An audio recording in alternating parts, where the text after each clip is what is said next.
Hello guys, how to reset or repair Windows File Recovery app on your Windows 11 and 10 system.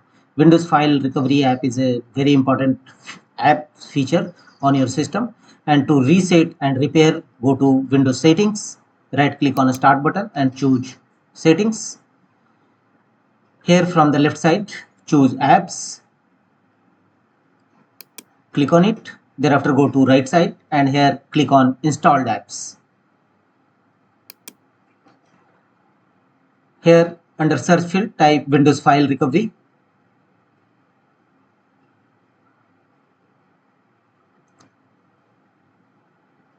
and click on three horizontal dot against Windows File Recovery app and choose Advanced Options.